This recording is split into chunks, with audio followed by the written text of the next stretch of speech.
So exercise sheet 9.1 is starting, and this is the first time about, you could say, multidimensional differential and integral calculus. First of all, we start out looking at alternative descriptions of functions. If we are looking at two or more dimensional spaces, and one very interesting and also very powerful technique is to introduce so-called vector functions, where I must hold apart two very different sorts of vector functions. This is why I often say, more precisely speaking, this sort of vector function is also called a radius vector function or location or position vector function, where the vectors actually are all anchored in the origin, and their main purpose is to, well, to point to a certain position in a vector space. In other words, they are auxiliary vectors. When on the very other hand, so-called vector fields are introduced soon, it's the other way around. This time, in every point of the vector space, one definite vector is constructed, which is the object of interest. And this is what we use to describe a whole field of vectors, you know, like very famous example to describe the behavior of electric and magnetic fields and so on, or also hydrodynamic situations, such fields of flow and everything else in the application. But mathematically speaking, we have a situation now where the following is true. We define a so-called radius vector, u vector of t, which has at least two components. And we start out with a two-dimensional example, which is very famous and interesting. And what we have on the other hand is two components of a vector, which are different terms of one and the same variable, which means if you want to put it in this form, you could say this is sort of a transformation where R is, let's say, transformed to R2, if you know what I mean. More clearly speaking, one independent variable here called t. It's like an auxiliary variable. It's not one of the components of the vector space, right? But the two dependent variables here are actually, you could say, the x and y component, or x1 and x2 component of a plane of a vector, or let's say of a point in the plane, which is our vector space here, a two-dimensional vector space. So that's clear, I hope. Now, the behavior of this sort of function will be quite clearly some sort of curve. So what happens with the tips of these arrows, you could say, which are the tips of these radius vectors, is they sort of they run along a smooth curve. And that the fact that it's smooth is because all these terms used here also are regular and smooth functions, you know, things like that. But I don't want to go into detail. It's interesting to see what this so-called Archimedes spiral, what its properties are. And if you just ignore the factor of t for a moment, you will note that this is very well known from different areas, even from geometry, looking at sine and cosine as such, on this, the unit circle, things like that, or complex numbers. It's very well known that this describes the unit circle. If t just rises, okay, t increases starting from, let's say, from, well, from 0, right? T element r 0 plus, 0 is included. It will happen that you will, well, I just to sketch it very, very roughly, you will start just ignoring the vector properties. You would start here, and then you would go counterclockwise around the origin and return when t has reached a value of 2 pi. So the starting value would be 0 and then 2 pi. So we have a repeating rotation around the origin, always in a distance equal to 1 then it's the unit circle. This whole thing holds if the factor of t before here in this place is ignored. Now, as soon as we introduce this factor of t, it's still the same situation, rotating counterclockwise around the origin over and over again. But this time, you could say, since this is a common prefactor, the radius of this circle keeps growing. And even it starts out with being 0. So that's roughly the idea that something like this will happen. Something like now the following will happen. You start in the origin, and then you make sort of an ever-growing circle. And that's what we call a spiral. So in more precisely speaking, there will be no region at all where the form of this curve looks exactly like this sort of a circular bow, right? No, don't misunderstand me. It's not a circle at all, but you could say it's generated by using an ever-growing circle. But this circle grows all the time, even before it's finished. And so that's a very naive explanation to you how such a spiral comes along. Well, let's analyze it a little more in detail. And this is what we should do. We should also sketch the graph of this curve. I give you I know you heard about this in the lecture, but this is a little more detailed consideration about its properties. Well, and everything about its derivatives.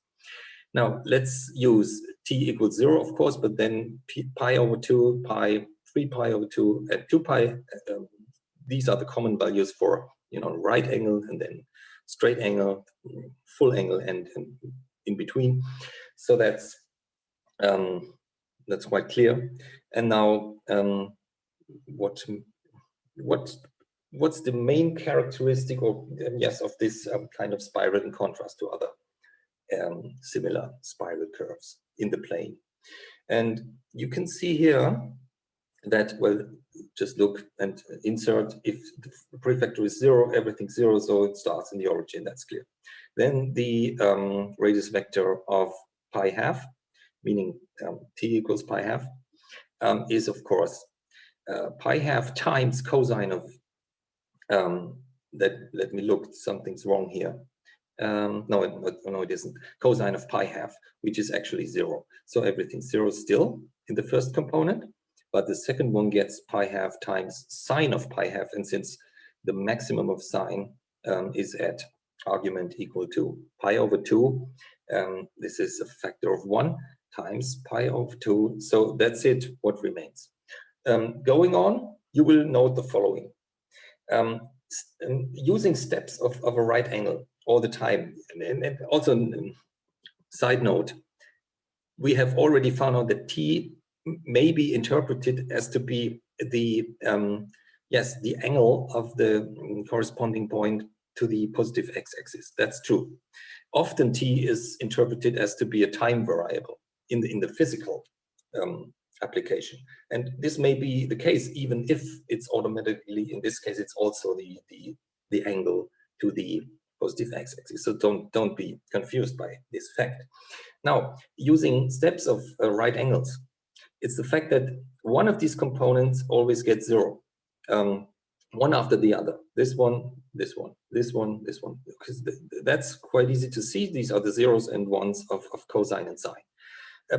The other component takes the value of the argument, but with a changing sign sometimes. This is clear why it is, because this time we have pi for t and pi times cosine of pi, where cosine of pi is -1, gets to be negative pi. Also, this is no surprise, and it stays negative in the next step with -3 pi over 2 for the second component of the vector. And finally, u vector of 2 pi equals now this time 2 pi 0, because 2 pi times cosine of 2 pi, so cosine of 2 pi is 1 again, and that's it. So this would be the first round. And you can see it on the red curve here. It goes around once and it arrives here. Okay? So one interesting question is, which will be the starting direction of the curve, when it leaves the origin, it's not so easy to say.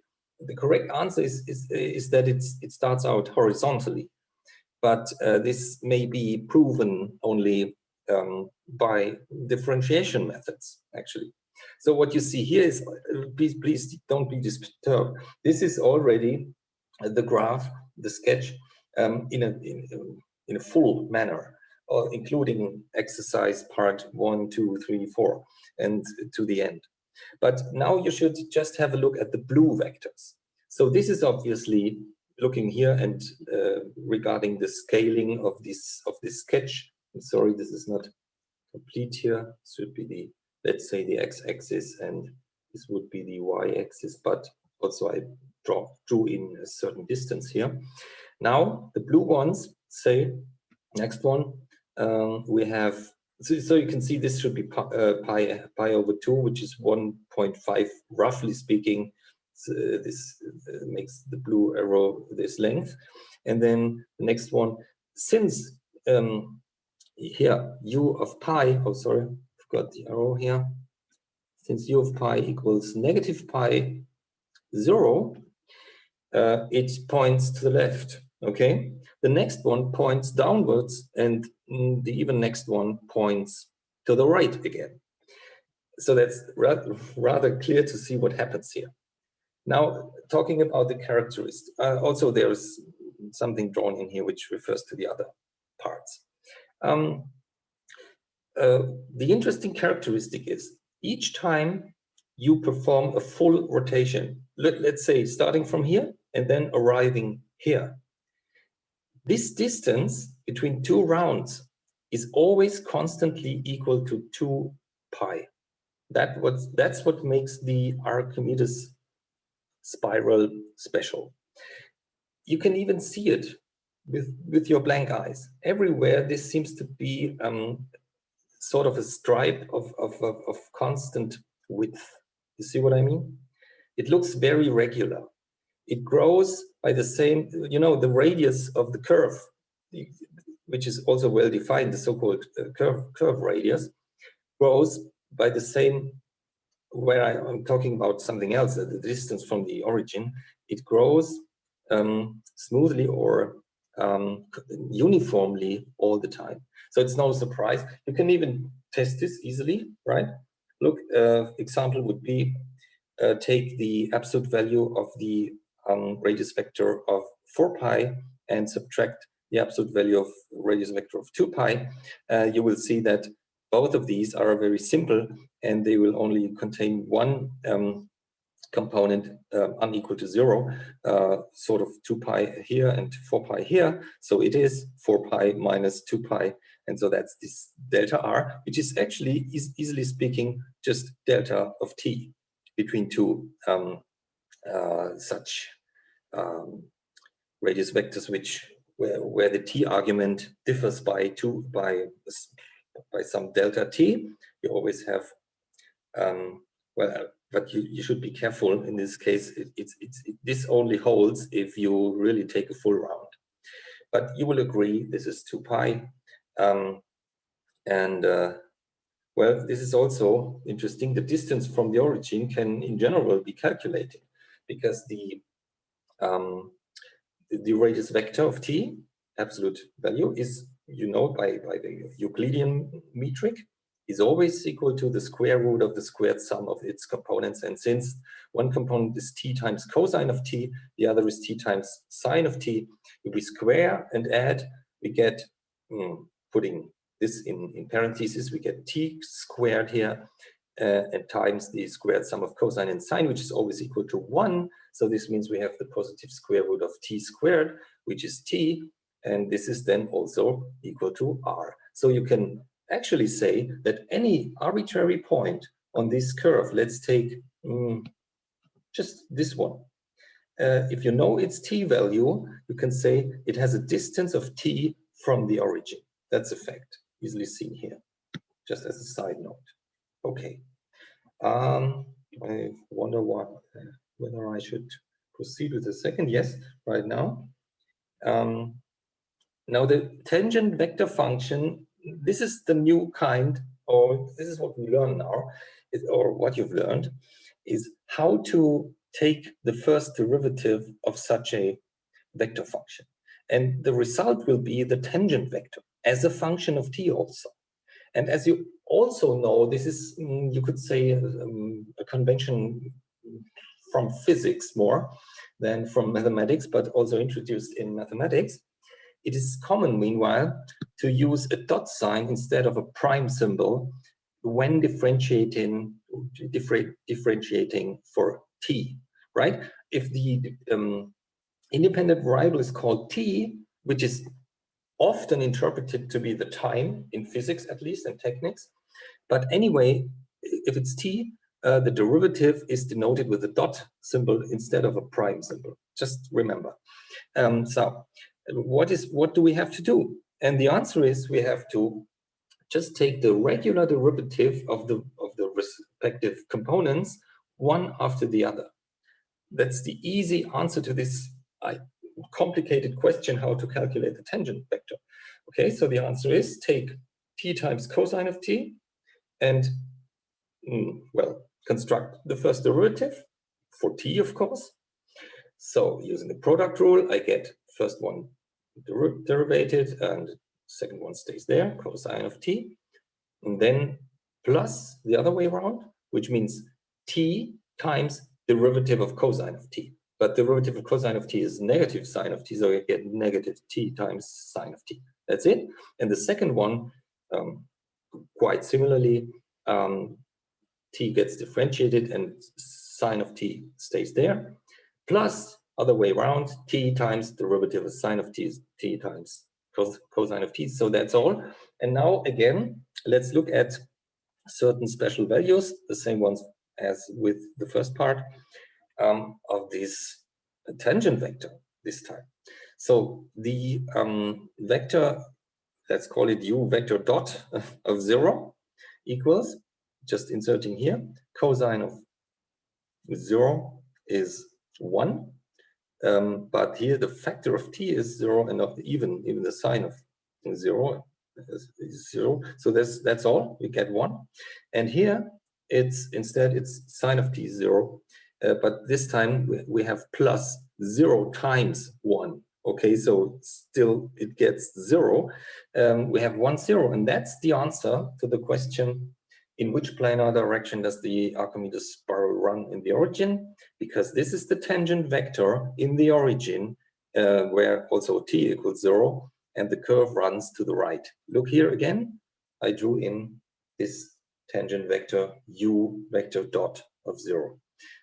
By calculation, the curve runs to the right in the first moment, but in the next moment it makes a left turn. You see, that's it.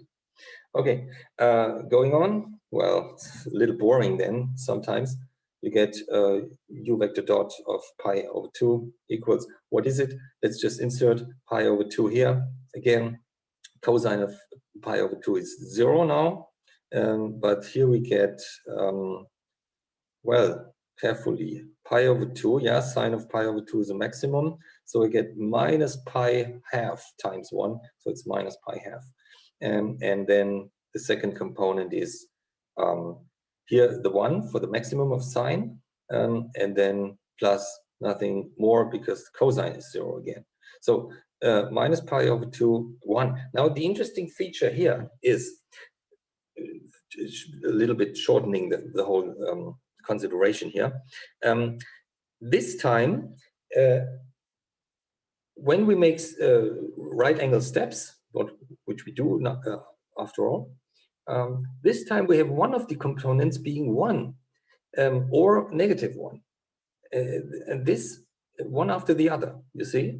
So 1, negative 1, 1 downward, negative 1 upward, negative 1 downward, positive 1 upward, and so it goes on. And this is an interesting feature because it's also important. Here it says, note that they all have the same outward component, because it means, look at the orange vectors now, I draw them into the sketch. It's easy for you to perform this, right?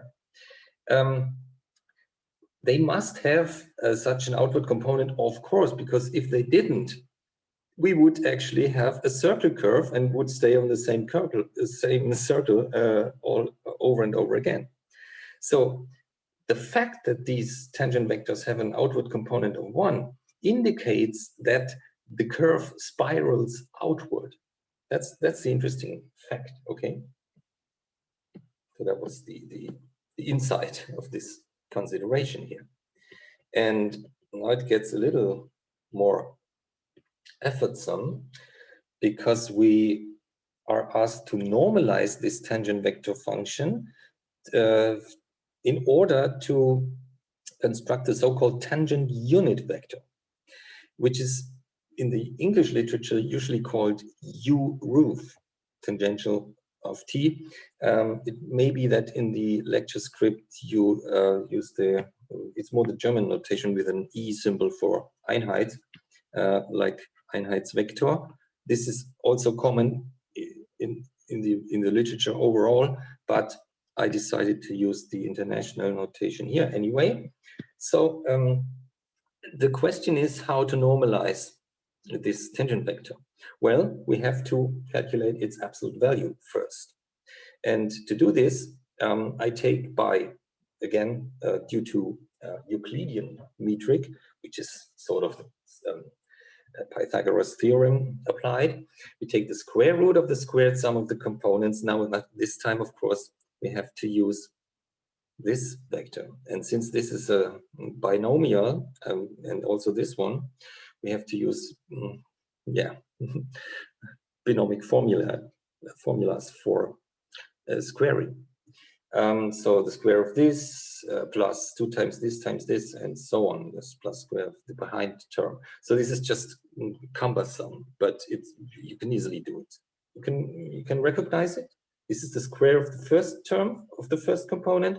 This is this mixed term, well, if we use second binomial formula, would be a minus b squared equals a squared minus 2ab. So this is the 2ab term. You know what I mean? And the 2ab term turns out to be negative 2t times cosine t times sine of t. And then second part squared, look here, t squared times sine of t squared, or sine squared of t, I should say. And then where am I? Sorry, lost my focus. So this is t squared sine squared of t. And then it goes on with the second one plus the square of the second component. So this is, let's do it in our mind, plus sine squared of t plus 2 times sine of t times t times cosine of t, plus finally t squared times cosine squared of t. And this is what you see here. That's all. Now it's interesting that these two contributions cancel. They cancel out easily. Also that these two together, squared sum of cosine and sine, equal 1. And again, we have a factor of 1 here. If we put this in parentheses, and outside we have a factor of t squared.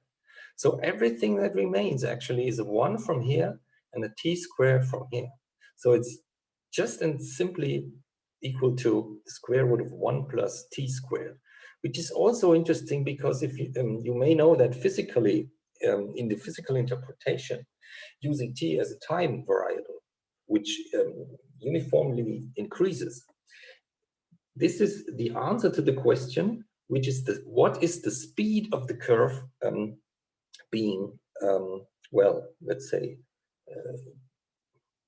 being constructed. Okay, or think of a mass point just moving along the curve, following this vector function. And the answer to this question, well, the tangent vector actually contains its absolute value contains information about, yes, you could say in quotation marks, the speed of such a point moving along the curve. You can imagine that since one rotation takes an interval of t, always of 2 pi for t, right? For one rotation is okay. When t increases by 2 pi, we have one rotation. Then again, from here to here, and then again. But since we get ever more to the outward, the path that we have to come along grows and grows, but the time consumed will stay the same always. So it gets faster and faster. So that's also why the tangent vectors grow and grow and grow mathematically. Okay, that can be seen here. Now, and also it means, let's look at very big, very large values of t. Let's just say approaching infinity. The larger t gets, the more you can just ignore this constant contribution of 1. So you could say, as an approximation for large values of t, you could use square root of t squared, which is just t. So it means that this so-called speed, which I talked about, will, after some rounds, it will almost increase linearly. Not at the beginning, not exactly, but then it will almost increase linearly, because the curvature actually plays an ever less important role. Curvature is one aspect to this situation. Okay. Oh, now it gets really a little cumbersome. Well, anyway, it's not so hard to find the tangent unit vector function now, which is simply u roof tangential of t equals our original tangent vector divided by its own absolute value. So that's why I use 1 over square root of 1 plus t squared, and then times this vector with still the same 2 components as the original tangent vector. Now, also for certain reasons, I give you the value of u rho tangential of 2 pi. Let's just insert 2 pi once more. You remember from above that this one equals 1, 2 pi. Here you see it, this one. I take this over, and then I divide by the square root of 1 plus t squared, which is now square root of 1 plus 4 times pi squared. That's just an intermediate result. It gets interesting. Now, this is really the hardest step, part 4. If we ask ourselves, what is now the first derivative of this unit tangent vector function? And also this must be constructed component-wise, as before. But the problem now is we have a product of a scalar term and a vector. And we will find out how to handle this, because it's quite an effort simply, but we still use the method of component-wise differentiation shortly in the next video.